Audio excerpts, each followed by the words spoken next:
여러분 안녕하십니까? 이 시간에는 시편 90편 1절에서 12절의 말씀을 중심으로 하여서 말씀드리겠습니다.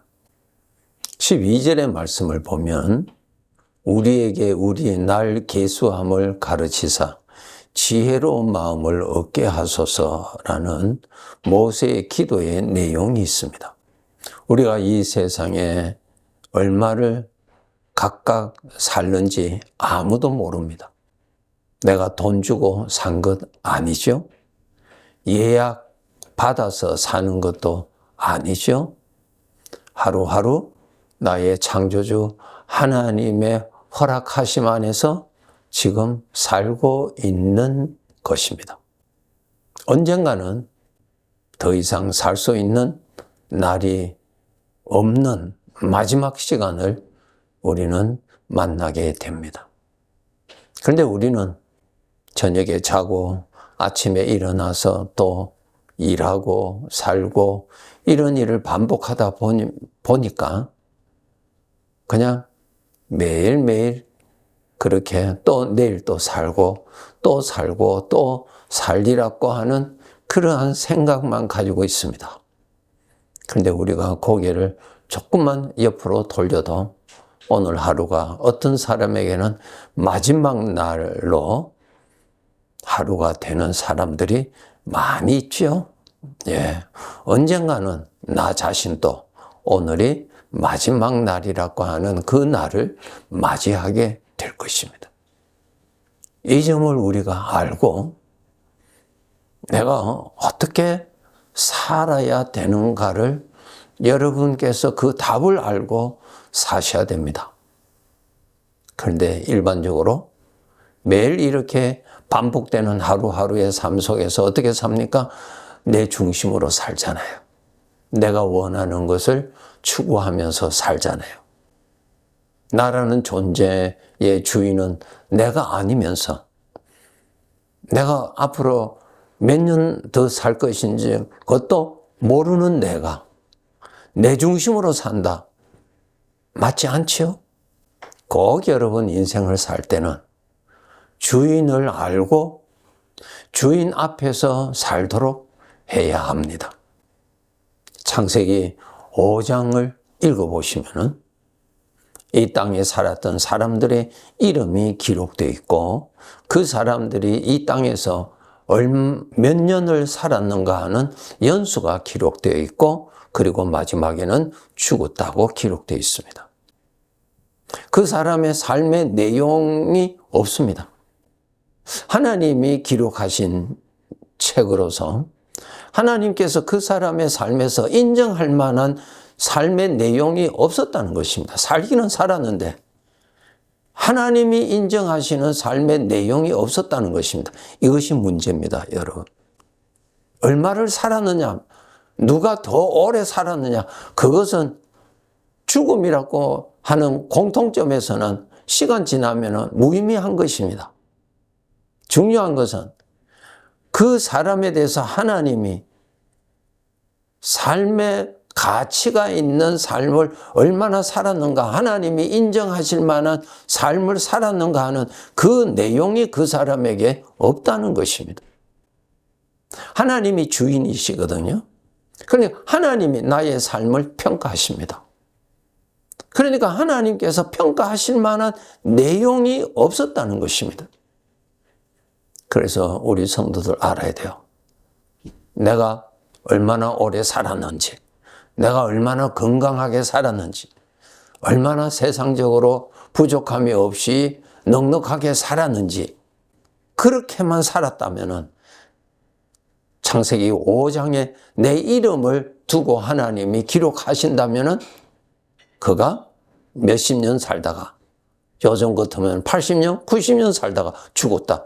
그 한 문장으로 끝나는 것입니다. 하나님께서 기록하시고자 하시는, 주인이 인정하시고자 하시는 내용이 없다는 것입니다. 헛된 삶을 산 거예요, 여러분. 쭉정인 삶을 산 거예요. 주인 되시는 하나님이 거두시는 알곡이 없다는 것입니다. 가을이 되면은 알곡과 쭉정이를 다 주인이 거두죠. 하나님께서 이 세상에 우리가 태어나게 하시고 각자 이 세상의 삶을 다 채우면은 하나님이 다 거두어 가세요. 알곡도 거두어 가고 쭉정이도 거두어 가고 하나님이 주인이시니까요. 다 거두어 가세요. 그러면은 하나님의 창고에는 알곡을 거두죠. 쭉정이는 불에 던지죠. 다니엘서 5장을 보면은 벨사살 왕, 바벨론 왕, 벨사살 왕이 있습니다. 마지막 왕이죠. 벨사살 왕이 큰 연회를 베푸고 아주 만족한 가운데 있는데 갑자기 마주보는 벽면에 손이 하나 나타나서 그 벽면에 글을 쓰는데 메네메네 데겔 우바르신이라는 그 글을 쓰는 거예요. 그 환상을 본 이 벨사살 왕이 모든 기운이 탁 떨어지고 앉을 기운조차도 없이 그냥 그런 상태로 이 사람이 두려움에 빠졌다고 기록되어 있어요. 그 글자의 내용 중에 가장 중요한 거, 주인 되시는 하나님이 너의 삶을 평가할 때 아무것도 없다. 내가 인정할 만한 삶의 내용이 아무것도 없다라는 내용의 글자였어요. 여러분, 우리는 모두 다 주인이 거두어 가십니다. 가을이면은 농부가 밭에서 다 거두어 가듯이 다 거두어 갑니다. 하나님이 인정하시는 삶을 살도록 해야 됩니다. 그러한 삶을 살아라고 하나님께서 1년 더 살게 하고 하루를 더 살게 하고 한 달을 더 살게 하시는 것입니다. 창세기 5장에 보면은 에녹이라고 하는 사람에 대한 기록은 하나님께서 기록해 두셨어요. 그는 하나님과 동행하며 살았다 있어요. 그것이 삶의 내용이에요. 다른 사람에게는 그것이 없어요. 하나님이 없었어요. 그 사람의 생애에 하나님이 없었어요. 그런데 에녹이라는 사람에게는 하나님이 계셨어요. 하나님이 계셨다는 거예요. 그 사람에게. 우리는 이 세상에 살면서 이 세상의 것이 얼마나 나에게 있느냐, 그런 데 관심이 있죠. 그런데 하나님께서 평가하실 때는 그것에서는 점수가 없어요. 그에게 하나님이 계시느냐 하는 거예요. 살아계시는 하나님을 모시고 살았느냐 하는 것입니다. 하나님과 동행했다고 기록되어 있거든요. 동행. 하나님을 모시고 살았다는 것입니다. 특히 구원받은 성도 여러분. 여러분이 구원받으셨다면 우리가 영접한 주님은 성령으로 함께 계십니다. 그분과 동행해야 되죠. 동행이 뭡니까? 그분이 함께 계시는 것을 의식하는 것이죠. 함께 계시는 그분과 함께 있을 줄 알아야 되죠. 함께 계시는 그분을 내가 모실 줄 알아야 되죠. 하나님이 없는 삶, 하나님을 잊어버리고 사는 삶, 하나님을 전혀 나의 삶의 현장에 모시지도 않고 사는 삶은 하나님께서 내 이름에 나의 삶을 평가하실 때 기록할 것이 없다는 것입니다. 쭉정이라는 거예요. 쭉정이. 구원받은 성도 여러분, 에녹에는 하나님이 함께 계셨다. 에녹은 하나님과 동행하며 살았다. 하나님을 모시고 살았다. 하나님을 의식하고 살았다. 그리고 에녹에 대한 하나님께서 중요한 것 또 기록해 두셨어요. 히브리서 11장 5절이죠. 하나님을 기쁘시게 하는 삶을 살았다. 그거야. 자기를 기쁘게 하는 삶이 아니라 주인을 기쁘게 하는 삶을 살았다. 그거 하나님이 인정하시는 삶이에요. 하나님이 인정하시는 삶을 살아야지. 내가 인정하는 삶만 산다면 주인 앞에서는 쭉정이란 말입니다. 쭉정이라는 거예요. 이거 알고 살아야 돼요. 마귀에게 속지 마시고 죄에서 온 사망의 사상에 속으면 안 돼요. 나의 주인 되시는 나를 이 세상에 태어나게 하시고 나를 이 세상에서 불러가실 주인이 인정하시는 삶을 살아야 되고 나의 삶은 주인 앞에서 다 평가가 되는데 주님을 기쁘시게 하는 삶을 산 것이 기록이 되어 있다는 것입니다. 우리가 현실을 살아가는 데 있어서 어려운 일들이 많이 있는 것이 이 세상의 삶의 길입니다. 그러한 환경 속에서 하나님과 동행하며 문제와 동행하지 말고 그런 문제 속에서도 하나님과 동행하고 기쁠 때도 하나님과 동행하고 힘들 때도 하나님과 동행하는 삶을 살아야 돼요. 그렇게 삶을 사는 것 하나님이 인정하십니다. 주님이 인정하시는 내용이 기록이 되도록 열심히 살아야 돼요. 왜 우리가 1년 더 살아야 되는지, 한 달 더 살아야 되는지, 그것은 내가 돈 주고 살 수 없고 내가 원한다고 또 사는 것도 아닙니다. 건강하다고 보장되는 것도 아닙니다. 주인이 허락하셔야만이 하루를 더 사는 것입니다.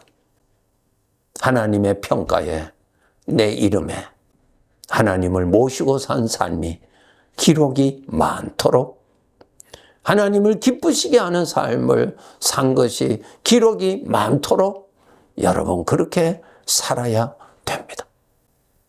세상 사람들의 관심은 죽은 다음에 내가 어떻게 되는가에 대해서는 신경 안 쓰고 그저 이 세상에서 내 눈에 보이고 사람들이 보는 이 세상에서 모든 것이 잘 되기를 원하는 마음 있죠? 시편 73편에 보면은 이러한 내용이 있습니다. 이 성도가 크게 시험에 빠질 뻔했어요. 2절에 보면은 나는 거의 넘어질 뻔하였고 나의 걸음이 미끄러질 뻔하였다. 그 이유는 3절부터 있습니다. 이는 내가 악인의 형통함을 보고 오만한 자를 질투하였습니다. 악인이 형통하고 교만한 자가 그냥 모든 것이 잘 되는 것을 보고 크게 시험에 빠졌다는 것입니다. 4절 죽을 때도 고통이 없고 건강하고 5절 사람들이 당하는 고난은 그 사람에게는 없고 재앙도 없고 교만이 가득한데 그 사람에게는 어려움이 하나도 없다는 거예요. 7절에 그들의 소득은 마음의 소원보다 많고 하는 일들이 잘 되고 풍부하고 저들이 원하는 것보다 더 범사가 잘 되고 그 사람이 누군데 악한 사람인데 말이죠. 그렇게 잘 되는 것을 보고 이 성도가 시험에 빠진 것입니다. 12절에 볼지어다 이들은 악인들이라도 항상 평안하고 재물은 더욱 불어나도다. 악하게 사는데 그 사람은 항상 편안하게 사는 거예요. 그리고 재물은 더욱 불어나는 것입니다. 13절 내가 내 마음을 깨끗하게 하며 내 손을 씻어 무죄하다 한 것이 실로 헛되도다. 나는 종일 재난을 당하며 아침마다 징벌을 받았도다.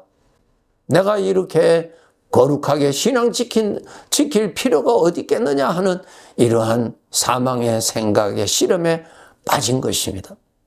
17절 하나님의 성소에 들어갈 때야 그들의 종말을 내가 깨달았다 그랬어요. 하나님께서 이 성도에게 무엇을 보여주었는가? 나그네의 삶을 마감하고 그 다음에 영원한 삶이 그에게 주어지는데 그곳에서 죄에 대한 형벌이 있더라는 것입니다. 형벌이 19절에 그들이 어찌하여 그리 갑자기 황폐되었는가? 놀랄 정도로 그들은 전멸하였나이다. 그래서 우리 성도들은 이 세상이 우리의 삶의 전부가 아니고 이 세상은 영원히 살 나에게 잠깐 있는 시간이요. 이 세상 떠나서 영원히 살 곳이 진짜 내가 살 터인데 그곳에서 복받은 자들아, 그곳에서 내가 행복한 자여야 되지. 그곳에 가서 무서운 형벌과 죽음이라고 하는 무서운 곳에서 죄의 대가를 받고 사는 그러한 삶을 사는 사람이 되어서는 안 되는 것입니다.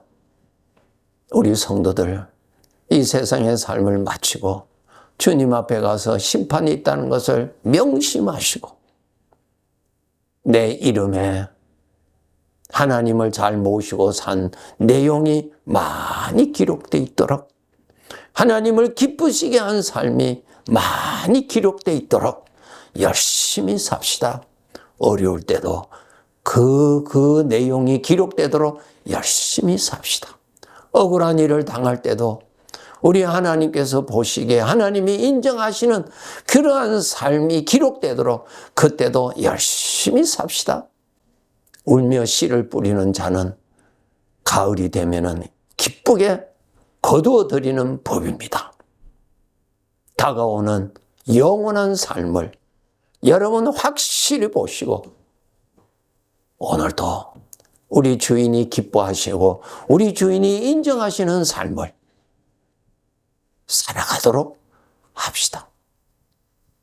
내 입으로 하나님을 높이고 내 마음에 나타나는 생명의 생각과 죄에서 오는 사망의 생각 중에 사망의 생각과 동행하지 말고 주님으로부터 오는 생명의 생각을 마음에 품고 살아가는 것, 주님이 기뻐하시는 것이죠. 내 입에서 사망의 말이 나오는 것이 아니라 하나님 아버지의 이름이 나타나고 하나님의 입에서 나온 거룩한 말씀이 나타나고 나 자신을 쳐서 복종시켜서 하나님께 순종함으로 인하여서 하나님의 닮은 모습이 나타나는 삶을 쌓아가도록 열심히 살아갑시다. 네, 감사합니다.